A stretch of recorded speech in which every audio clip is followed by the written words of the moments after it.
I didn't almost ruin my life because I was bad at trading.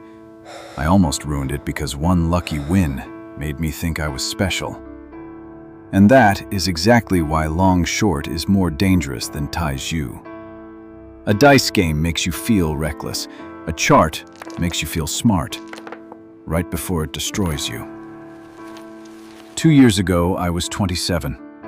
I worked a normal office job, nothing glamorous, nothing that made people impressed.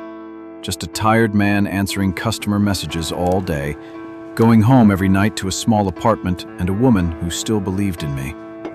We were engaged, we had plans, a small wedding, a slightly better apartment, a little savings account that we kept promising not to touch. It wasn't much, but it was honest. And back then, honest still felt enough. Then one afternoon during lunch, a coworker showed me his phone. Green numbers, a profit screenshot. More money in one trade than I made in an entire month. I laughed. I asked him if it was real. He smiled and said, "Bro, this isn't gambling.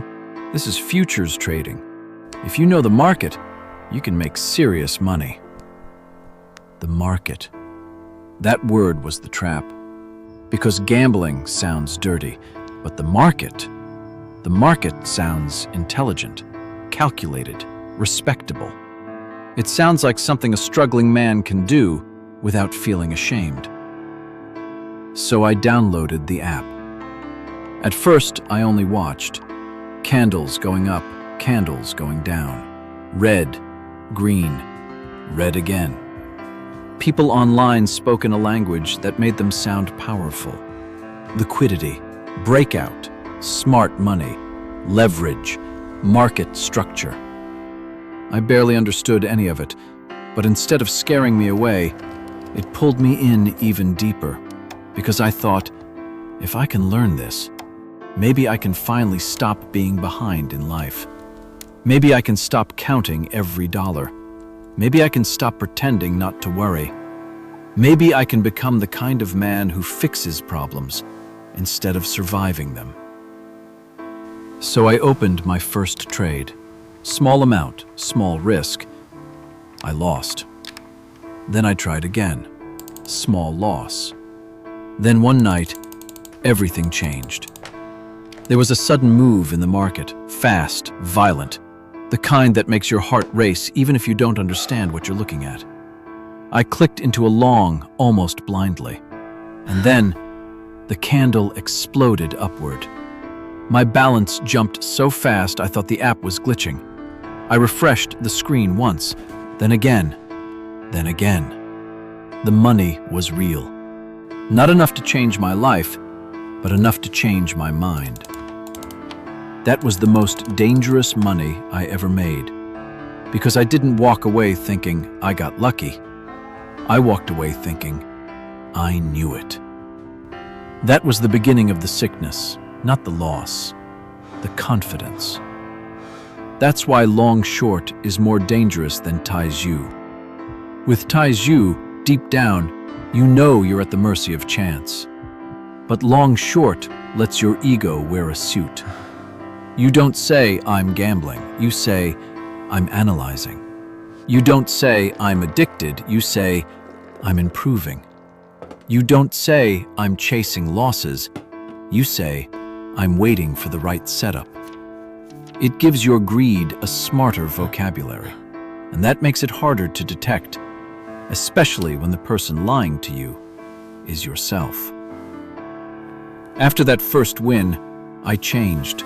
Slowly at first, then completely. I started checking charts at work, in the bathroom, at traffic lights, at midnight, at 3 a.m., at breakfast. Even when I was sitting beside my fiancée, I wasn't really with her anymore. I was with the market, listening to it, arguing with it, trying to predict it. She would talk about wedding plans, and I would nod without hearing a single word, because in my head, I was somewhere else. I was waiting for the next move, the next candle, the next chance to prove the first win wasn't luck. And sometimes I won again. That made everything worse, because losses create fear, but wins create identity. Every time I won, I felt like I was becoming someone, smarter, sharper, different from ordinary people. I started believing I had a gift. Imagine that. A man with average income, average problems, average discipline, thinking he had discovered a secret doorway to escape ordinary life. Then the losses came. At first, they were manageable, the kind you can hide, the kind you can explain away, the kind you tell yourself you'll recover next week. But then the losses got bigger, and something dark happened inside me. I stopped wanting money. I started wanting redemption. That's when it turned poisonous, because I wasn't trading for profit anymore. I was trading to erase shame, to reverse regret, to prove I was still in control. And once that happens, you're no longer making decisions. You're negotiating with panic. The first time I touched our shared savings, I told myself it was temporary. Just one transfer, just enough to recover, just enough to get back on track, just enough to undo the damage. That's how desperation talks. Not like madness, like logic, like responsibility, like a man trying to fix things. That's what makes it so dangerous. The destruction doesn't announce itself loudly. It arrives disguised as a plan. One Friday night, my fiancée asked me if I had sent the apartment deposit. I told her I would do it after dinner. Instead, I opened a trade, then another, then another. The market was moving fast. My hands were sweating. My chest was tight. I could hear my own heartbeat. I kept telling myself, just one good move, just one clean entry, just one win, and everything goes back to normal. Then I heard her voice behind me. Quiet. Too quiet. I turned around. She was holding her phone. Her banking app was open, and she asked, "Why is most of our savings gone?" I wish I could tell you that I answered like a man. I didn't. I answered like an addict who had learned expensive words. I started talking about volatility, risk management, recovery, timing. I was trying to sound intelligent because the truth sounded filthy. She listened, didn't interrupt, didn't yell. And then she said something I still hear in my head sometimes. "You're not trying to build a future anymore. You're trying to beat a screen." That sentence broke me, because it was true. Somewhere along the way, this stopped being about survival, stopped being about money, stopped being about us. It became something uglier. I wanted the market to tell me I was exceptional. I wanted numbers on a screen to prove I wasn't small, wasn't behind, wasn't failing. I wanted one perfect trade to heal everything life had made me feel. And no trade can do that. She sat down across from me and started crying. Not dramatic crying, not screaming, just quiet disappointment. And in that moment, I understood something I had been too proud to see. The money I lost was not the worst part. The worst part was watching trust leave someone's face in real time. That kind of loss doesn't show up on a chart. There's no indicator for it, no support level, no recovery pattern. Once you damage that, you don't just need profit to repair it. You need humility. And humility usually arrives after the damage is done. That night, I closed every position, deleted every trading app. Not because the market is evil, not because charts are evil, but because I finally saw what had really been killing me. It wasn't just the red candles. It wasn't just leverage. It was the fantasy.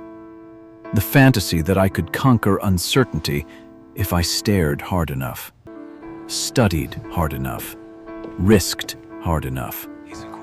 That fantasy is what destroys people, not the loss itself. The belief that the next number will finally make you feel whole. That's why I say long short is more dangerous than Tai Siu. Tai Siu humiliates you quickly. Long short flatters you first. It makes you feel disciplined, intelligent, different from gamblers. It turns greed into strategy, impulse into conviction, addiction into self-improvement. And by the time you realize what it really is, you may have already traded away your money, your peace, your sleep, your relationships, and the version of yourself that still knew when enough was enough. So if you are desperate right now, please hear me carefully. A leveraged chart does not care that you are broke. It does not care that you are ashamed, tired, or trying to save your future. It will take every weakness in your heart and turn it into a reason to click one more time. And sometimes, the most dangerous thing is not losing money. It is becoming the kind of person who still wants one more trade after losing everything that mattered. That is why long short is more dangerous than dice.